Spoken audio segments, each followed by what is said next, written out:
Bueno, continuamos con la serie Las marcas del creyente. Esta serie, como ustedes ya saben, tiene como propósito que nosotros como creyentes estemos afirmados en Cristo, afirmados en la palabra, para que así, aborreciendo el pecado, tengamos la certeza que tenemos vida eterna en Cristo y por lo tanto el gozo de Cristo esté completo en nosotros. La semana pasada, al estudiar la sexta marca del creyente, aprendíamos, el pastor Sandoval nos enseñaba que los jóvenes redimidos, los hijos de Dios, manifestamos el amor a Dios amando al hermano, guardando los mandamientos, haciendo lo que agrada a Dios y creyendo en Jesucristo.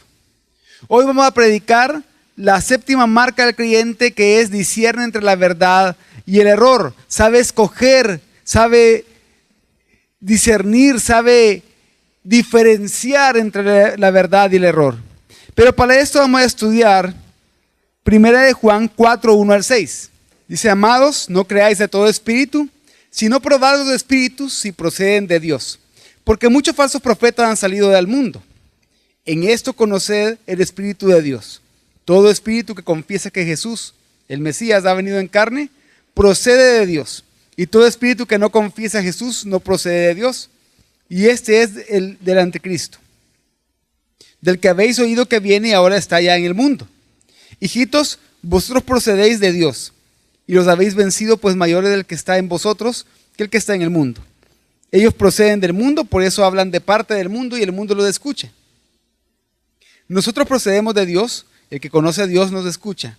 El que no procede de Dios no nos escucha, por eso conocemos el espíritu de la verdad y el espíritu del error. Y luego de haber leído junto este pasaje, ¿qué nos enseña? ¿Qué vamos a aprender hoy a través de este pasaje? ¿Cómo podríamos resumir la enseñanza central de este pasaje? Y es que acá el apóstol Juan nos habla de que debemos de guardarnos de las enseñanzas de los falsos profetas, probándolas por la confesión de Jesucristo venido en carne. Así podremos discernir entre los que son de Dios y que tienen el espíritu de la verdad, y los que son del mundo y tienen el espíritu del error. Y este pasaje en su primer versículo, comienza dándonos una advertencia. Primera de Juan 4:1 dice: amados, no creáis de todo espíritu, sino probad los espíritus para ver si son de Dios, porque muchos falsos profetas han salido al mundo. Y es que, como les dije, en este versículo el apóstol Juan comienza haciéndonos una advertencia: no crean a todo espíritu.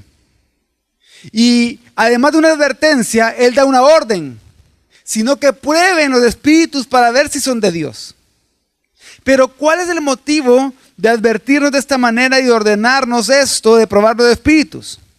En la última parte del versículo nos dice: porque muchos falsos profetas han salido al mundo. Y vemos por lo tanto que Juan, por el amor que le tenía a la iglesia, les advierte en contra de los falsos maestros. Y les dicen: no crean a todo espíritu. Él, una vez más, quiere que se den cuenta de que hay dos esferas espirituales. Únicamente dos esferas espirituales en este mundo. Una de ellas es el ámbito del Espíritu Santo y la otra es el ámbito del demonio. Pero ¿a qué se refiere acá en este pasaje con espíritus? Porque algunas personas quizás han pensado que se refiere a demonios, o que se refiere a fantasmas, o que se refiere a cosas por el estilo. Pero ¿a qué se refiere precisamente acá con espíritus? Primero tenemos que saber que un espíritu no lo podemos ver, pero sí podemos oír y entender las enseñanzas. Y eso nos comienza a dar una clave al leer todo el pasaje y a leer también lo que aprendimos la semana pasada y lo que vamos a aprender la siguiente semana. Al ver el pasaje en su contexto, vemos que está hablando de personas y de los espíritus humanos de estas personas. Es decir, al hablar de espíritus dice personas. Y por lo tanto lo que quiere identificar de estas personas, lo que quiere resaltar de estas personas, son las enseñanzas que esas personas producen. Las enseñanzas que esas personas dan, las enseñanzas que esas personas hablan. Y es que algunos de los primeros lectores de esta epístola estaban comenzando a creer en estos falsos maestros, en estos falsos profetas que decían que su enseñanza provenía de Dios. Ellos decían que su enseñanza provenía del Espíritu Santo. Y Juan entonces les exhorta a ellos a distinguir cuidadosamente las enseñanzas que escuchan, a distinguir cuáles realmente provienen del Espíritu Santo y cuáles entonces son falsas enseñanzas. Juan aconseja a los cristianos a probar los espíritus para ver si son de Dios, para ver si provienen de Dios. Él les dice, tienen que verificar toda enseñanza a la luz de lo que ustedes ya conocen de Dios, a la luz de lo que el Espíritu Santo ya ha revelado, a la luz entonces de la palabra de Dios. Esto que Juan les dice es muy parecido a lo que el apóstol Pablo les escribió a los de la iglesia de Tesalónica. Él escribió lo siguiente en 1 Tesalonicenses 5, 19 al 22. No apaguéis el espíritu, no menospreciéis la profecía. O sea que le está diciendo a los de Tesalónica, miren, ustedes no tienen que apagar el Espíritu Santo entre ustedes. Una manera de apagar el Espíritu Santo entre ustedes es menospreciar la profecía. ¿A qué se refería con profecía? A la enseñanza de la palabra. No menosprecie a aquellos que vienen a enseñar la palabra, porque puede ser que se hallen apagando el Espíritu. Entonces, ¿qué tienen que hacer para evitar caer en el error, para evitar escuchar cualquier enseñanza? Antes bien, examínenlo todo cuidadosamente. No está diciendo, den una probadita de las cosas. No está diciendo, mírenla superficialmente. No está diciendo, escúchenla como si nada. No, dice que la examinen cuidadosamente. Que se detengan minuciosamente a escuchar palabra por palabra. Y que de lo que escuchen entonces retengan lo bueno. Pero que también, si lo que escuchan no es bueno, se abstengan de una mala enseñanza. Se abstengan del mal. Y es que, ¿por qué el apóstol Pablo escribió esto? ¿Por qué el apóstol Juan también escribió en Primera de Juan algo muy parecido a esto? Porque los falsos maestros hacen del mundo su sala de conferencias. Hacen del mundo, hacen las distintas situaciones de las distintas ciudades, su salón de clases. Y buscan confundir para así poder enseñar el error. Por lo tanto, es una tarea importante de los cristianos probar los espíritus, es decir, probar las enseñanzas, evaluar de qué se tratan, evaluar de dónde provienen, cuál es el espíritu detrás de ello, si provienen de Dios o no provienen de Dios. Y de esa manera desenmascarar a los falsos profetas, a los falsos maestros. Así entonces, nosotros no tenemos que creer a cualquier persona que nos venga a enseñar. No tenemos que creer a cualquier ideología que se nos quiera imponer. No tenemos que creer cualquier movimiento que pueda surgir. No debemos de dar por sentado lo que cualquier libro que leamos diga.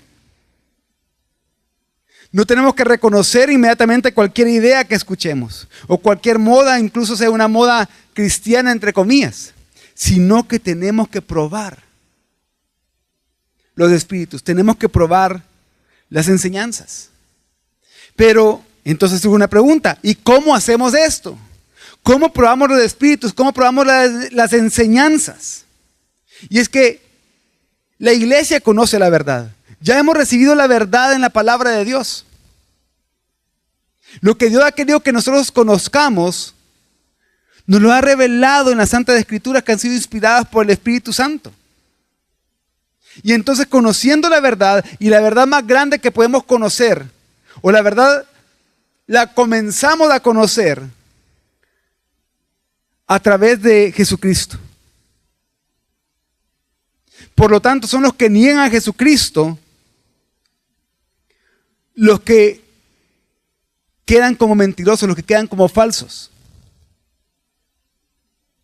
Y por eso es que la iglesia tiene que permanecer continuamente en el Evangelio. Porque a través del Evangelio uno comienza a comprender la palabra de Dios. Y a través de eso uno puede comenzar a probar los espíritus, a probar las enseñanzas. Pero ¿cómo los cristianos conocemos la verdad entonces? Primera de Juan 4, 2 y 3 dice: en esto conocéis el Espíritu de Dios.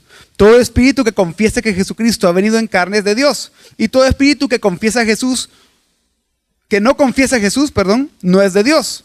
Y este es el espíritu del anticristo, del cual habéis oído que viene y que ahora ya está en el mundo. Juan de manera clara enseña cómo reconocer cuando una enseñanza viene del Espíritu de Dios. Cuando una enseñanza viene del Espíritu de Dios, confiesa entonces que Jesucristo ha venido en carne. Confiesa que Jesús, siendo Dios, se hizo hombre. Y no dejó de ser Dios, sino que fue completamente hombre y completamente Dios. Y es que la persona que no confiesa la verdadera encarnación de Jesús como el Mesías no es de Dios. No es nacido de Él. No tiene vida eterna. No es creyente, no es cristiano. No es un verdadero maestro si pretende estar enseñando. Al contrario, es un falso hermano, un falso cristiano, un falso maestro, un falso profeta. No es más que un charlatán. ¿Por qué? Porque la encarnación de Cristo es un punto central de la doctrina que repetidamente se ha puesto en duda. Eso junto con la negación de su deidad. En el tiempo de Juan, los gnósticos, que eran aquellos falsos maestros que se estaban infiltrando en la iglesia, que habían salido de la iglesia como lo leímos en el capítulo 2. Por eso que en el capítulo 2, si ustedes se recuerdan, a partir del versículo 18, estudiamos una marca que se llamaba Conoce y permanece en la verdad. ¿Por qué? Porque habían falsos maestros que estaban infiltrados en la iglesia, que se hacían pasar como cristianos, que se hacían pasar como que ellos tenían el Espíritu Santo y que lo tenían aún en una mayor proporción que los apóstoles y que eran más sabios que los apóstoles. Pero ellos negaban que Jesús hubiera encarnado. Ellos negaban que realmente Jesús se hubiera manifestado en carne. ¿Por qué? Porque las filosofías de la época decían que lo espiritual era lo bueno y lo material era lo malo. Entonces ellos decían: Jesús solo fue espíritu, que tuvo una apariencia material, pero realmente no fue material, no fue carne. Solo dio esa apariencia. Y de ahí se derivaban muchas otras falsas enseñanzas. Porque ellos decían: ¿cómo lo divino va a tener contacto con la materia si lo divino es bueno y lo material es malo? Y así también como los gnósticos en aquel tiempo negaban que Jesús realmente hubiera sido un hombre, un ser humano como nosotros, también muchos, aunque no niegan la existencia histórica de Jesús como hombre, dicen: sí, Jesús existió. Fue un gran maestro, sus enseñanzas son dignas de seguir, su ejemplo es digno de seguir, pero no es Dios. Entonces, cuando escuchamos cualquiera de esas dos cosas, ya es una prueba de la enseñanza que estamos escuchando. Es falsa, es mentira, es error. Solo los que son hijos de Dios, en quienes el Espíritu Santo habita, pueden creer y confesar que Jesús es Dios encarnado. Porque negar que Cristo vino en carne atenta contra el Evangelio. Negar que Jesucristo encarnó atenta contra el Evangelio. ¿Por qué? Porque sin creer en Jesucristo como Dios encarnado, toda la enseñanza y la obra que Cristo hizo entonces se convierte en algo relativo. Su muerte en la cruz no puede ser una obra de salvación. Su resurrección sería incierta porque, bueno, entonces realmente murió. Si no fue hombre, ¿cómo es que murió? Y entonces, si dudamos de su muerte, dudemos también de su resurrección. Y si no creemos que Jesucristo haya resucitado, como dice el apóstol Pablo en 1 Corintios 15, somos los más dignos de lástima, de pena, en todo el mundo. Sería vacía nuestra fe. Y es que solo creyendo en Cristo encarnado, y es que Cristo, solo haciéndose hombre, sin dejar de ser Dios, fue posible que Él tomara nuestro lugar al recibir el pago por nuestro pecado, al ser el sacrificio perfecto capaz de salvarnos. ¿Qué quiere decir esto? Que la encarnación y la obra de la salvación en la cruz están inseparablemente relacionadas entre sí. No puede haber obra de salvación si antes no hubiera habido encarnación. Toda enseñanza que niega esta verdad no proviene de Dios. No importa qué tan sabia se oiga, no importa qué tan erudito se quiera presentar el que lo diga, no proviene de Dios. Todo aquel que separa la naturaleza humana de Jesucristo de su naturaleza divina, habla sin la autoridad de Dios. El Espíritu Santo no está en él, es otro espíritu, pero no puede ser el Espíritu de Dios. De hecho, Juan cataloga al espíritu que promueve la negación de que Cristo encarnó como el espíritu del anticristo. Y recordemos un poco lo que aprendíamos en la marca en la que estudiamos los versículos 18 al 24 del capítulo 2.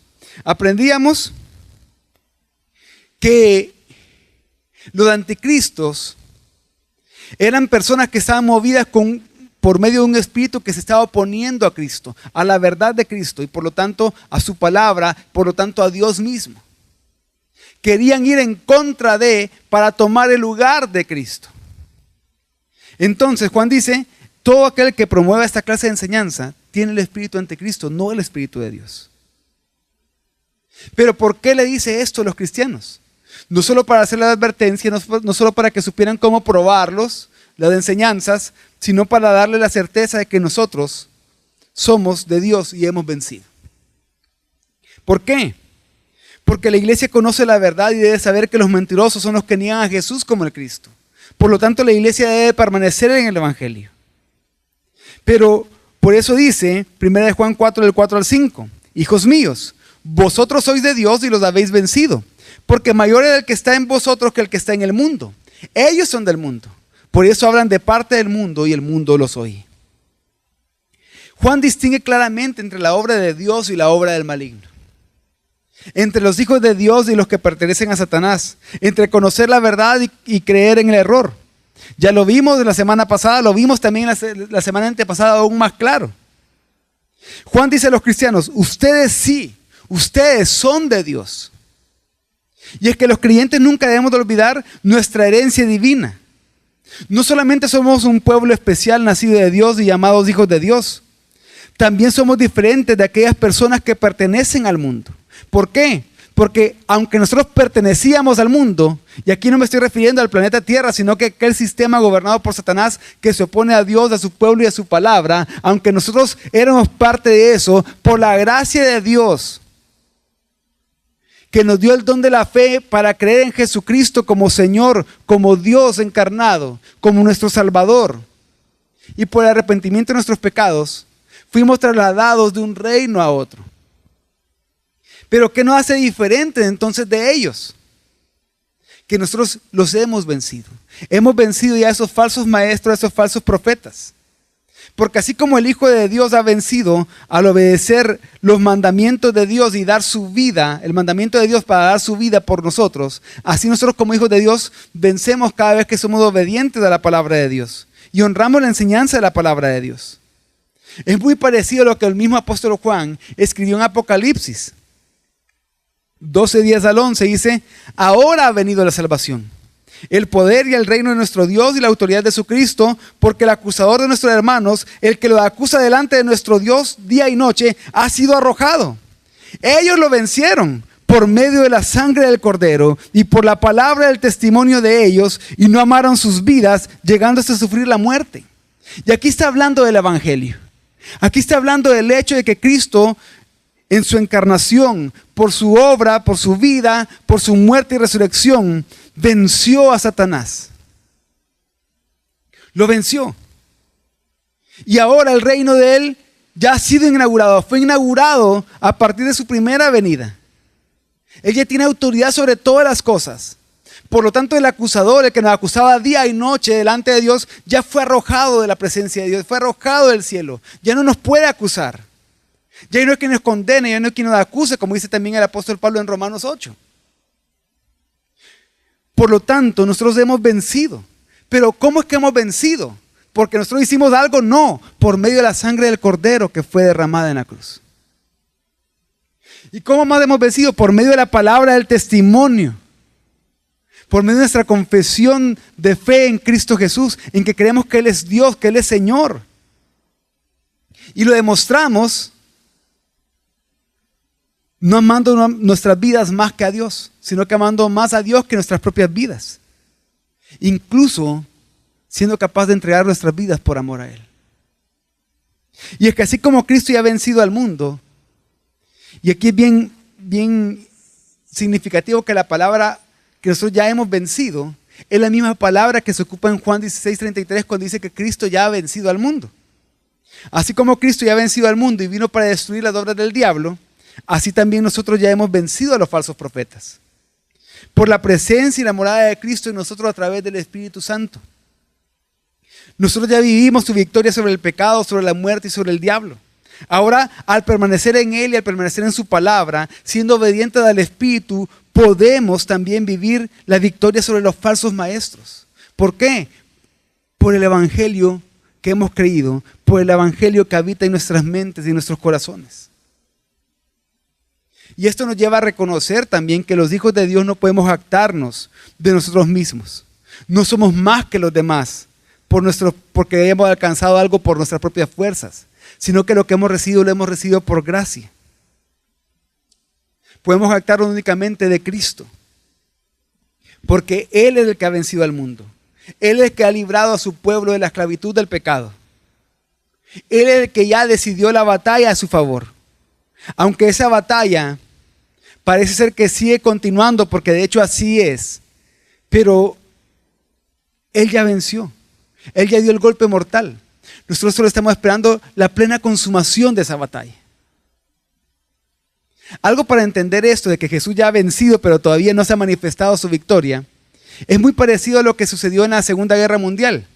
En la Segunda Guerra Mundial hubo un acontecimiento que se conocía como el Día D. El Día D fue el día que las tropas aliadas invadieron Normandía y tuvieron una rotunda victoria ahí. Ya todos sabían que la guerra con eso ya había casi terminado.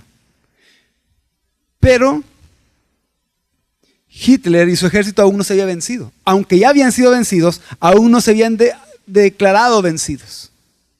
Entonces fue hasta el día V, el día de la victoria, que se comenzó a celebrar porque el ejército nazi se declaró vencido. Así es. Así podemos entender aún mejor el Nuevo Testamento. Cristo ya vino para vencer. Él es el vencedor que sale para vencer. Y lo hizo por su muerte y su resurrección. Él ya ganó la batalla. Y por lo tanto, nosotros en Él ya vencimos. Porque tenemos la verdad, porque la verdad habita en nosotros. Y podemos proclamar esa verdad para dar a conocer a otros que nuestro Rey ya ha vencido. Y esperamos y anhelamos el día que Él vuelva a consumar esa victoria. Por eso es de que por medio de la fe los cristianos participamos de la victoria. Porque el que está en nosotros es más grande que el que está en el mundo. El que está en nosotros es Cristo a través del Espíritu Santo. Es más grande que el Espíritu que opera en el mundo. Y es que, jóvenes, hay dos fuerzas que se oponen mutuamente. El Espíritu Santo se opone al espíritu del anticristo.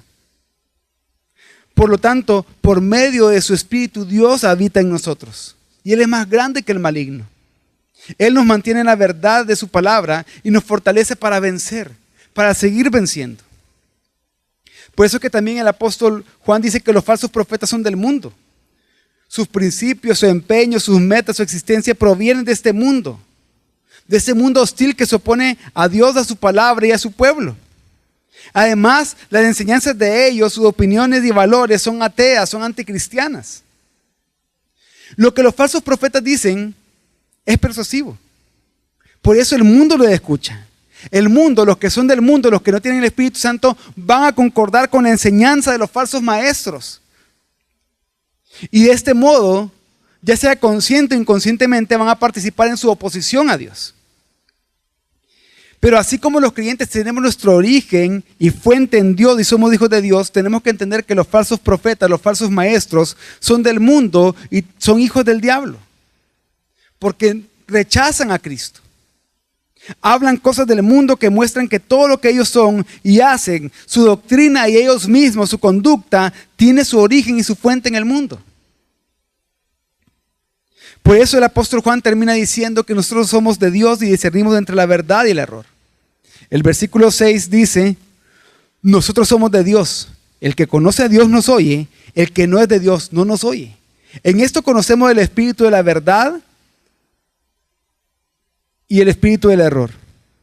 Y es que debemos de entender que por causa de Cristo y del Espíritu Santo que habita en nosotros, Dios y su pueblo son uno. Nosotros que somos de Dios hemos recibido el conocimiento de la verdad de Dios. Tenemos por lo tanto el deber de hablar con los demás acerca del Señor. Somos representantes de Él aquí. Somos representantes que predicamos del Evangelio de su reino, las buenas noticias de que el Rey ya vino y que ha vencido y ya está reinando. Nosotros los que somos hijos de Dios proclamamos, aconsejamos y enseñamos su palabra entonces. Y cuando lo hacemos, ¿quién es el que de verdad nos escucha? Todo aquel que es de Dios. Todo aquel que conoce a Dios. Los que no nos escuchan, entonces manifiestan que no son de Dios. Y con esto no estoy hablando que nos tienen que escuchar a nosotros hablar lo que a nosotros nos parece que es mejor. No. Cuando hablo que no nos escuchan, hablo que no escuchan o que rechazan la palabra de Dios predicada. No son nuestras propias ideas, no son nuestros propios pensamientos, no son nuestras propias opiniones. Nosotros somos seres humanos, somos pecadores, fallamos continuamente, nos equivocamos continuamente. Pero en personas tan imperfectas como nosotros, ha sido depositado el gran privilegio, la gran tarea, la noble labor,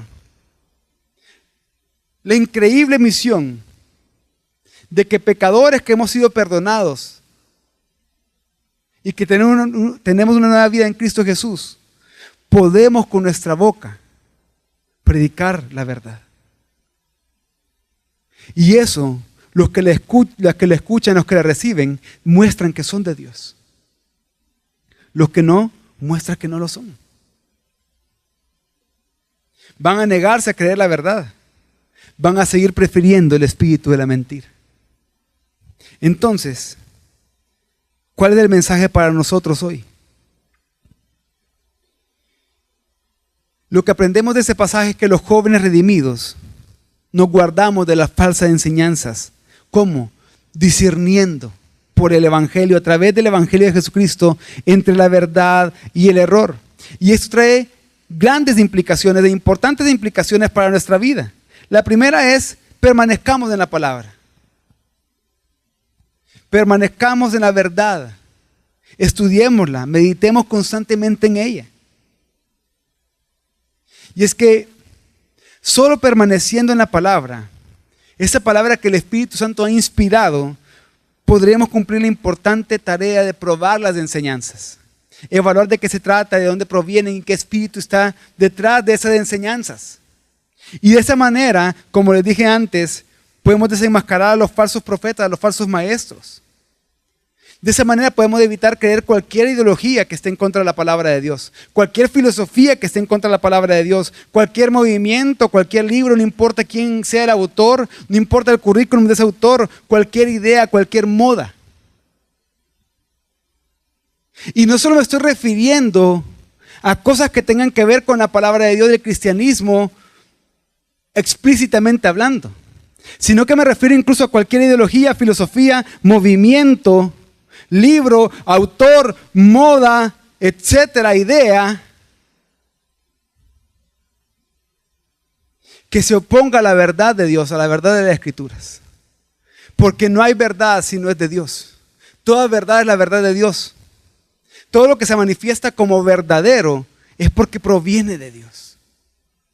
Tanto aquello que se nos da a conocer a través de la creación de Dios, a través de la naturaleza, y que lo podemos comprender y descubrir por medio de la ciencia, como aquello que especialmente se nos revela en la palabra de Dios, que nos lleva a conocer a Dios de una manera personal a través de Jesucristo. Y es que, jóvenes, actualmente hay muchas falsas enseñanzas seductoras, pero saturadas de error. Nos tenemos que cuidar de ellas. Algunas son nuevas, algunas no son tan nuevas. Pueden parecer sofisticadas, intelectuales, populares, pero no son verdad porque no provienen de la verdad. Porque de una u otra manera están negando la verdad de la palabra, están negando la verdad de Dios, están negando a Jesucristo. No ignoremos la batalla en la que nos encontramos. Estamos en una batalla, en una guerra espiritual. Pero cuando hablo de guerra espiritual, no se pongan a pensar en películas como las películas de miedo y de terror, que de repente van a salir demonios por aquí, demonios por acá, y que vamos a estar casi como de Walking Dead, ¿verdad? Luchando contra ellos. No. No es una guerra de poderes, porque es más grande que el que está en nosotros que el que está en el mundo. Dios es todopoderoso. No hay nadie que sea todopoderoso, solo Dios. Es una guerra entre verdad y error, entre verdad y mentira. Cuidémonos. Si pensamos que no nos encontramos en ninguna batalla, entonces significa que estamos perdiendo la batalla, porque estamos siendo engañados ya. La segunda implicación es que solo Jesucristo es Dios, Salvador y Señor. 1 Corintios 12:3 dice, por tanto os hago saber que nadie hablando por el Espíritu de Dios dice Jesús es anatema, Jesús es maldición. Y nadie puede decir Jesús es el Señor excepto por el Espíritu Santo. Y es que esto nos lleva a ver de que aquellos que confesamos que Jesús es Dios es porque el Espíritu Santo habita en nosotros. Pero aquellos que tienen a Jesús como alguien, una figura histórica nada más importante, un gran profeta, un gran maestro, o que tengan cualquier opinión de Jesús, pero no confiesen que Jesús es Dios encarnado, que Él es Dios hecho hombre, que murió y resucitó, entonces no están hablando por el Espíritu de Dios, no son de Dios. Solo Jesús es verdadero Dios. Pero, ¿quiénes dicen las religiones que es Jesús, por ejemplo? Todas las demás religiones citan a Jesús de una u otra manera, pero no lo reconocen como Señor, no lo reconocen como Dios, como el Creador y Redentor y como el juez de todas las cosas.